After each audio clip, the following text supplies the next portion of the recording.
Clap your hands, stomp your feet. Welcome to Faith with Flavors. We are so honored to have you to join us today, and my name is Lois. I'm Barbara. And I'm Terry. And we are so honored to have you. We have just been getting an overflow of just so many wonderful comments about what we're doing. We're so honored, and we give all the praise to God. And we are thanking Him for this opportunity to be with you today. And we are going to continue to talk about the future of the church. And the first question is coming from Terry. And before I ask you my question, I want to ask you to click like and subscribe because we need to let everybody know that we are all in this thing together. This is not just our podcast. We need our community to step up and let us know if we are on target with the discussions. And please comment. We want to hear from you. Yes. So speaking of commenting and liking and subscribing, my question today has to do with technology.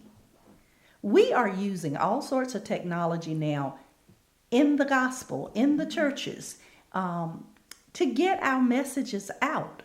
AI is even helping in. We are doing live streaming of services.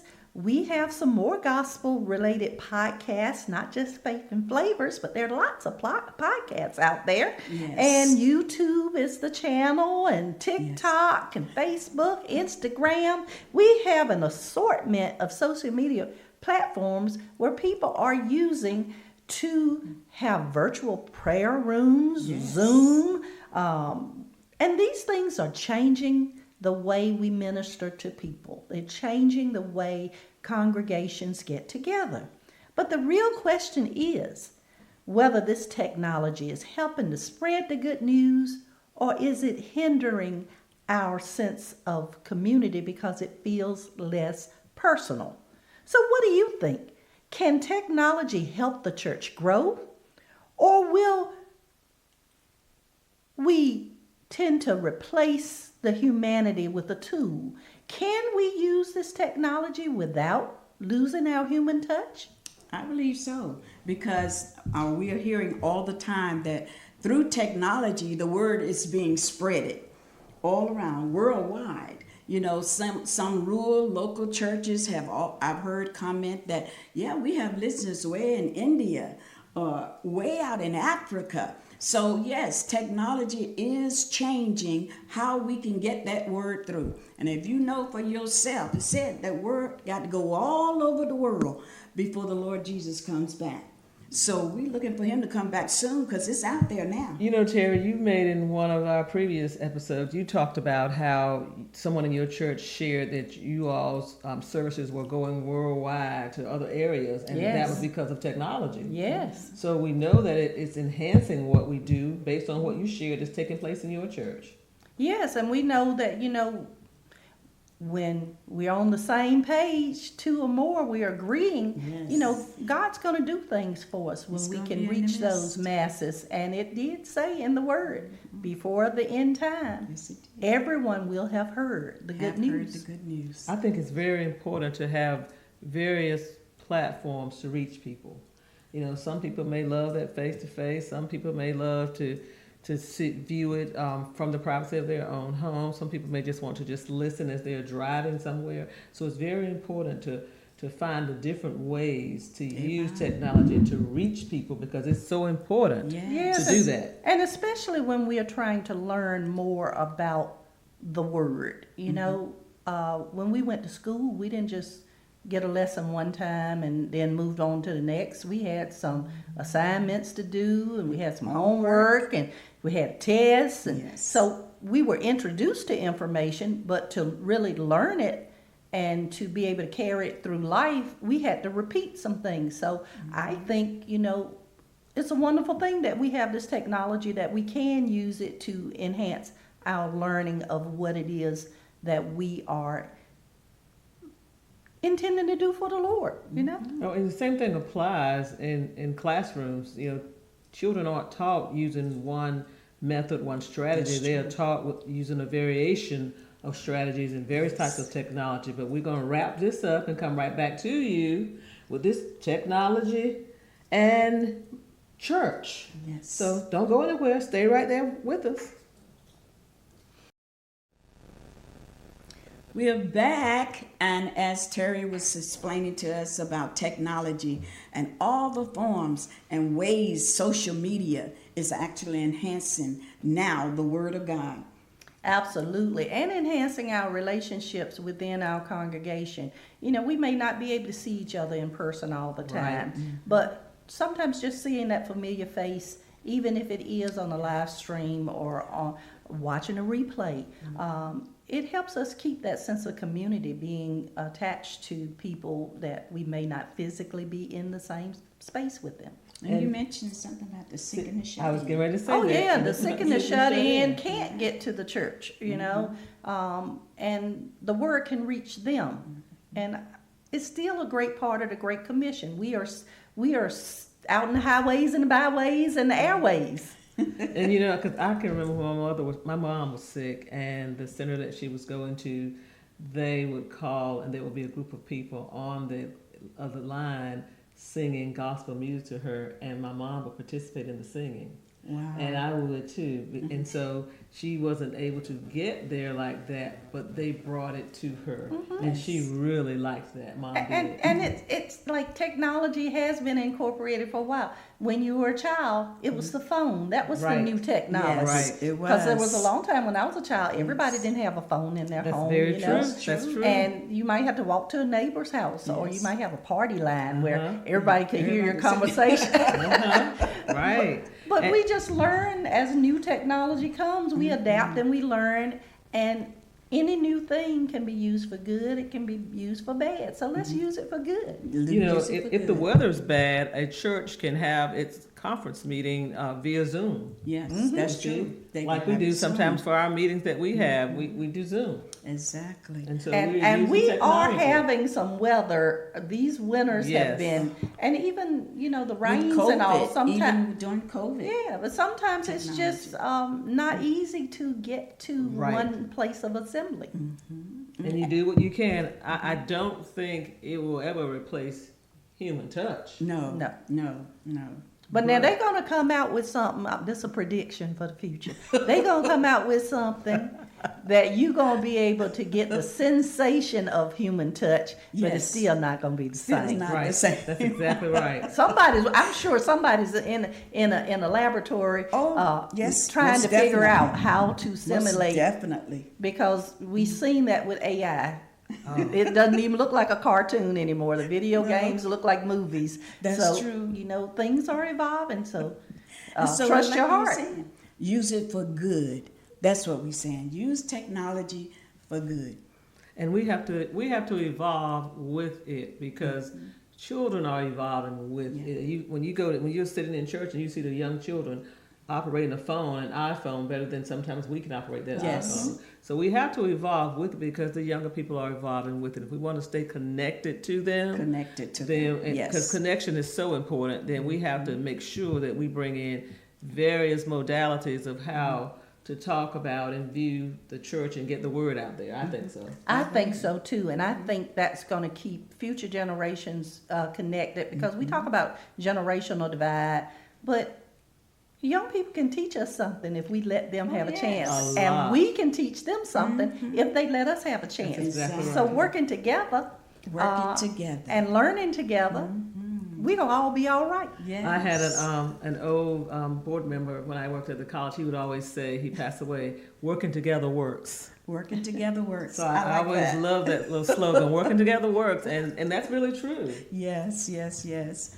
So it's always important to continue to grow and learn. And we know that all things are working together for our good, and we're going to Yes, use these yes. tools for good to Yes. carry the good news throughout the world. Yes. Now, I'm kind of excited to hear what Barbara's going to say next after we take this break. All right, now we're coming back. Stay tuned. So we're back, and as Terry said, that we're going to let Barbara take it up from here. And Barbara, what you have for us? We ended with talking about how technology can help us build relationships. So we want to go on to talk about And in building those relationships, how can we get the trust that's needed back into the church and kind of get away from some of the hurt maybe possibly going on? I think it's important because relationships are key to anything that we do. And so a part of having a strong relationship is the trust. Stephen Covey says the highest form of human motivation is trust. Mm-hmm. So we know if that's the highest form of human motivation, we've got to put some time into making trust work. How do we make trust work in our churches? Well, one way I think is to not be so quick to try to justify our actions. Maybe I didn't intend to hurt your feelings, but I did. Right. I said something without thinking, or I didn't say something that should have been said to make you feel hurt, and now you're not going to say anything to me because I've created this scenario where you don't maybe feel comfortable in saying something. So we need to be just more conscious when we're talking to people and remember to be kind. And the question I have is, going into what you just said, how would I know that I did that to you if you're not going to say anything? And that's what makes it so complicated. But then you start reading the nonverbals. People ask, well, why did such and such a one stop coming to church? Maybe we should reach out and ask. Not why do you stop coming to church, because that sounds like an attack. I have missed seeing you. How have you been? Is there anything that the church can do to assist you? The little while I left my home church and went to another church, we had a deacon assigned to each member. And some people would complain, my deacon never calls me, my deacon this, my deacon that. My deacon was a good deacon. He called me once a month, just like he was supposed to, according to how he had been instructed by the minister. He said, how are you? He didn't ask me 20 questions. He just made himself available, and he would say, how are you? Is everything all right? Do you have any prayer needs? Is there something we can do from the church to assist you? And that was it. He didn't pry. He didn't make me feel uncomfortable. He made me feel I've been assigned to basically help you through life in this Christian journey and to let you know that your church values you. Well, I said, you shouldn't have said it in the first place. That's what I said. You know, it's the easiest thing to do is to clap back when somebody hits you like that. I'll just Because words sting. Words hurt. You know, Terry, you said something about cues. If you're a very observant person, and I am, I know when I have done something to offend someone. They don't have to say anything to me because I'm very keen to body language, facial expression. So I know that, okay, I did something wrong here. And I will say,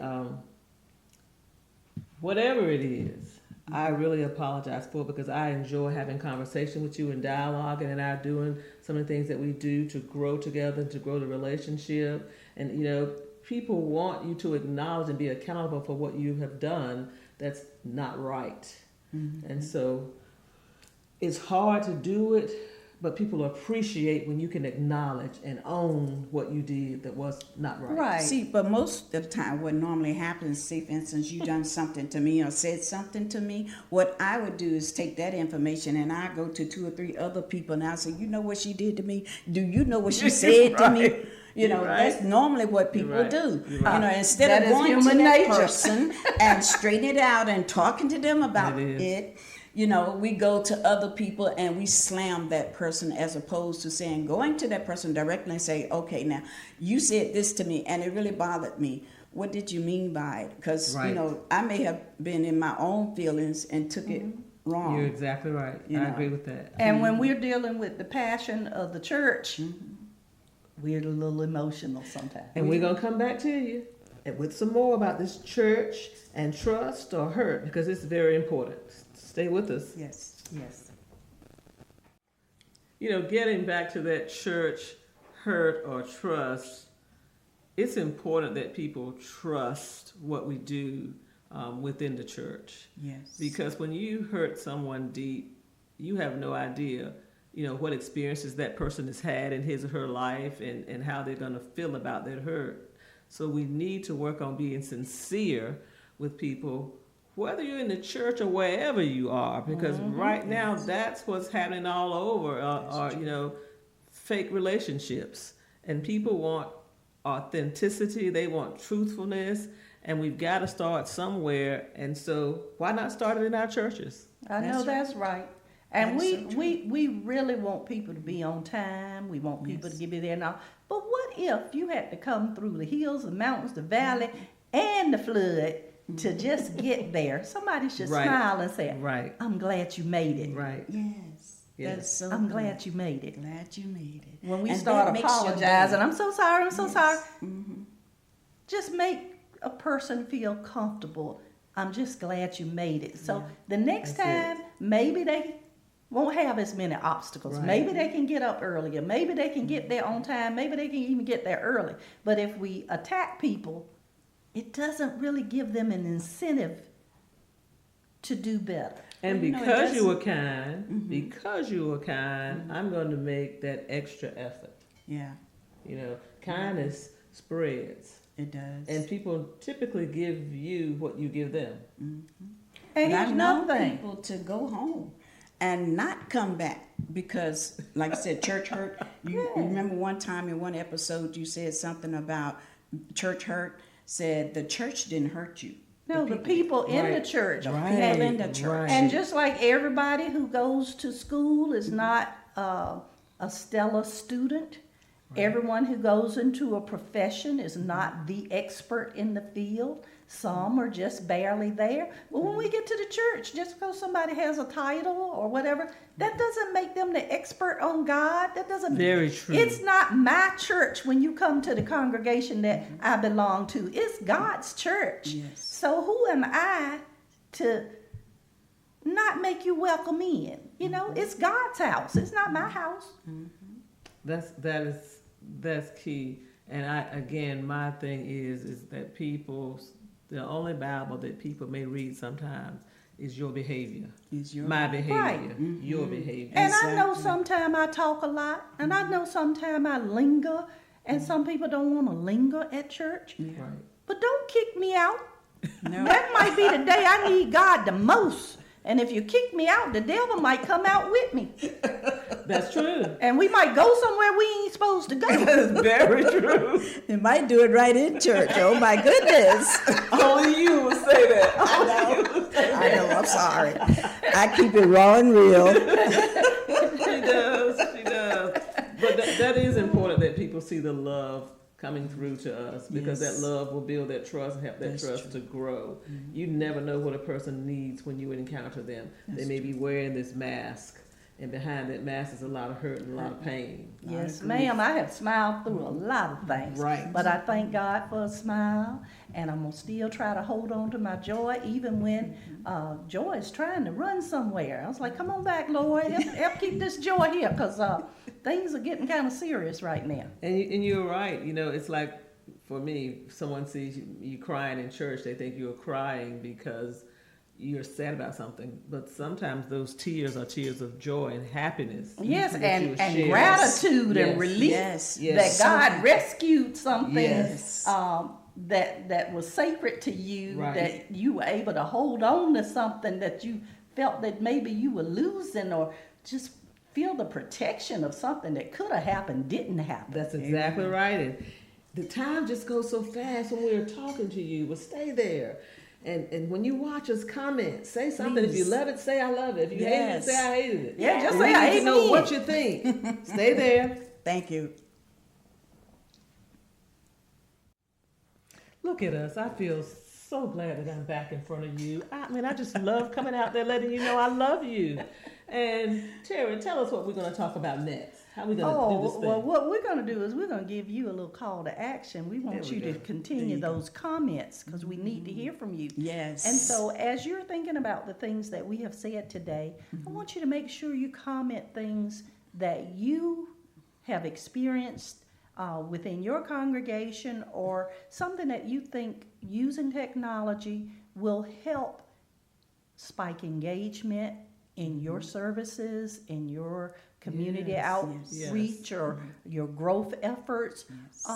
How are you using technology to build relationships? What announcements do you do using technology? Do you have a system in place where people know what's going on at your congregation, at your church, so they can be engaged?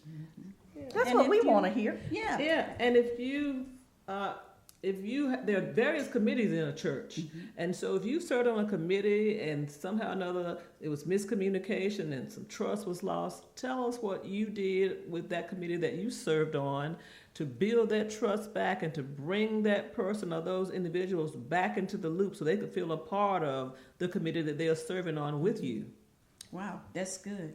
And far as church hurt is concerned, please, we would like to know your experience with church hurt and how did you deal with it?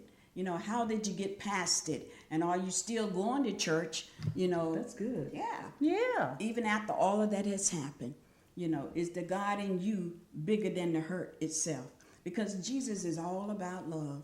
And we got to learn how to forgive, you know, in order to be forgiven. We have to learn how to forgive others. Tell us. Well, when it happened to me, I just didn't go anymore. Or, well, when it happened to me, this is what I did. When I was on this committee and they didn't want me to talk at all, you know, this is what I did. Or once I shared with my committee how I had some things that I think could really help us move forward, they embraced what I had to share and we moved forward and did a very good job. Tell us about your experience because we want to know. Ouch, ouch, ouch, ouch. Yeah. She just Maybe you stepped all cussed over my everybody out. toes. You know, I don't know. Maybe you cussed them out and left. I ain't coming back to this church no more. All right. Barbara just We love you. just stomped all over my toes. I just told somebody, I said, oh, I did like my mama did. I put them in the hands of the Lord and left them there, and I ain't having nothing else to do with Took it. that shoe off. I shook some dust, y'all. We're so happy That's that you all joined Faith with Flavors. We're going to see you next time. And let me tell you something. Right before we go off, we got a good episode coming at you called Nurse or Purse. Ooh, yes. Ooh. I love that I one. enjoyed that one. Yes. We'll see you then. Yes. Thank you for joining us here on Faith with Flavors. I'm Lois. I'm Barbara. And I'm Terry. Yes. Yes. Bye-bye. Bye, y'all. See you next time.